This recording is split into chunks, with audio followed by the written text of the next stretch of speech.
નમસ્કાર વિદ્યાર્થી મિત્રો, સંદીપ પટેલ સર એજ્યુકેશન ચેનલમાં આપનું હાર્દિક સ્વાગત છે. બાળકો, આજે આપણે જોઈ રહ્યા છીએ ધોરણ 5 સ્વાધ્યાય પોથી ભાગ 5માં વિષય પર્યાવરણ, પ્રકરણ નંબર 21 જેવા પિતા તેવી દીકરી, તેનું સંપૂર્ણ સોલ્યુશન બાળકો આપણે આ વિડીયોની અંદર જોવાના છીએ. તો વિડીયો જોતા પહેલા મારી ચેનલને સબસ્ક્રાઇબ ના કર્યો તો સબસ્ક્રાઇબ કરો, બેલ આઇકન દબાવો, જેથી તમને રોજ નવા નવા વિડીયોનું નોટિફિકેશન મળતું રહે અને મારો વિડીયો પૂરેપૂરો નિહાળજો. અને જો તમને મારો વિડીયો ગમે તો તેને લાઈક કરો, કોમેન્ટ કરો અને બીજા બાળકો સુધી તેને શેર કરો. તો બાળકો, આજે આપણે પાના નંબર 65 ની અંદર પહેલો પ્રશ્ન જોઈએ કે આપેલા વિકલ્પમાંથી સાચો વિકલ્પ પસંદ કરી ખાનામાં લખો. તો અહીંયા પહેલો પ્રશ્ન આપવામાં આવે છે નંબર 1, આપેલા લક્ષણોમાંથી કયું લક્ષણ વંશ પરંપરાગત છે? વાળનો રંગ, આંખોનો રંગ, ઊંચાઈ કે આપેલા તમામ? તો જવાબ આવશે ડી બરાબર આપેલા તમામ. નંબર 2, આપેલા લક્ષણોમાંથી કયું લક્ષણ વંશ પરંપરાગત નથી? શરદી, ગાલના ખંજન, અવાજ, નાક? તો જવાબ આવશે શરદી, એ બરાબર શરદી. તો બાળકો, આપણે ત્રીજો પ્રશ્ન જોઈએ. તો ત્રીજા નંબરની અંદર જોઈએ તો આપેલા રંગોમાંથી કયો રંગ વંશ પરંપરાગત રંગ છે, રોગ છે? તો શરદી, ઉધરસ, મધુપ્રમેહ, તાવ? તો જવાબ આવશે સી બરાબર મધુપ્રમેહ, એટલે કે સી જવાબ આવશે. નંબર 4, પોલિયો વંશ પરંપરાગત રોગ છે?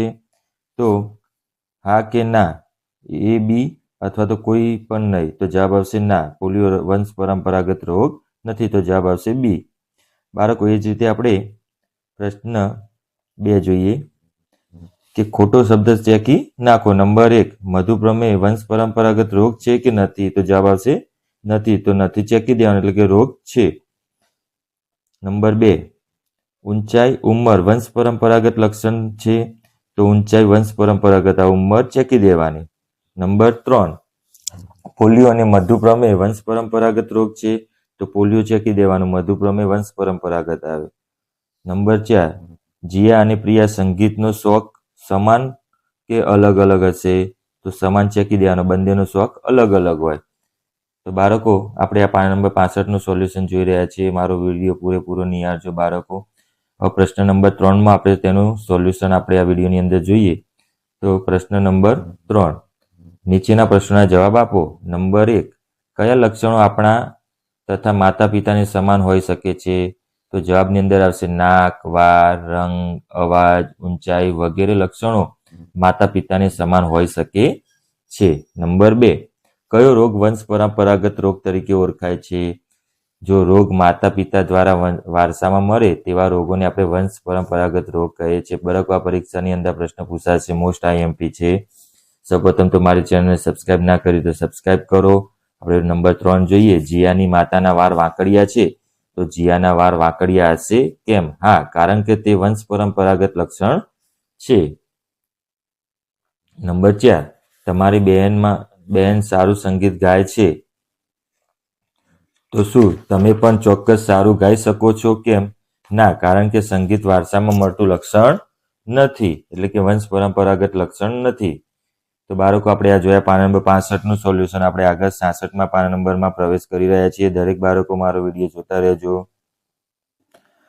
બાળકો, આપણે 66માં પાના નંબરની અંદર પ્રશ્ન નંબર 4, વિધાનો ખરા છે કે ખોટા કરીને જણાવો. તો બાળકો, અહીંયા નંબર 1, ઉધરસ એ વંશ પરંપરાગત રોગ છે? તો જવાબ આવશે ના, તો ચોકડી. નંબર 2, આપણા વાળનો રોગ એ વંશપરાગત લક્ષણ છે? તો જવાબ આવશે ખરું. નંબર 3, રમેશ અને જયેશ બે ભાઈઓ છે. રમેશ ભણવામાં હોશિયાર છે, જયેશ પણ ચોક્કસ ભણવામાં હોશિયાર હશે? તો ખોટું, બે ભાઈઓ એવું ના હોય કે બંને હોશિયાર હોય. તો જવાબ આવશે ખોટું. નંબર 4, જીયાની માતાનું નાક અને તેનું નાક મળતું આવે છે? તો આ વંશ પરંપરાગત, એટલે સાચી વાત છે. બાળકો, આપણે પ્રશ્ન નંબર 5 જોઈએ. તો પ્રશ્ન નંબર 5ની અંદર જુઓ, અહીંયા એક કોષ્ટક આપ્યું છે. કોષ્ટકની અંદર પ્રશ્ન નંબર 5, આપેલા કોષ્ટકમાંથી વંશ પરંપરાગત લક્ષણો અને બિન વંશ પરંપરાગત લક્ષણો શોધો અને નીચે લખો. તો બાળકો, અહીંયા મેં તમને બતાવેલા છે. તો વાંચન, પછી ઊંચાઈ, પછી આ ભાષા, પછી પોલિયો રોગ, કદ, તક, નાક, પછી સંગીત, પછી ગાલના ખંજન એટલે કે બે ગાદના પિંપલ, અહીંયા મધુપ્રમેય, એ રીતે અવાજ. તો બાળકો આ બધા લક્ષણો અલગ અલગ દર્શાવેલા છે. તો આપણે અહીંયા નીચે તમને આપેલા છે કે વંશ પરંપરાગત લક્ષણો કયા કયા છે. તો આપણે અહીંયા દર્શાવવાના છે વંશ પરંપરાગત લક્ષણો.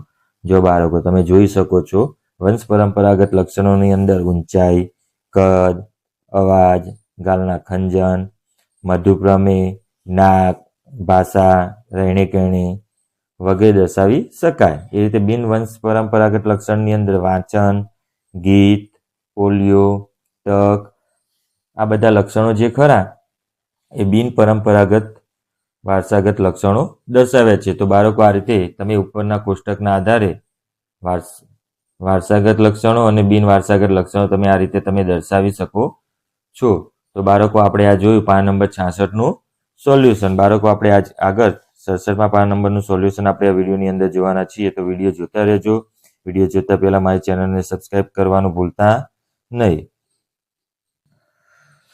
બાળકો આપણે 67માં પાના નંબરની અંદર પ્રવેશ કરી રહ્યા છીએ. તો અહીંયા પ્રશ્ન નંબર 6 કીધું છે લખો. અહીંયા શું કીધું છે કે તમારા દાદાને મળતા આવતા તમારા લક્ષણો અને તમારા દાદીને મળતા આવતા હોય તેવા તમારા લક્ષણો લખવાના છે.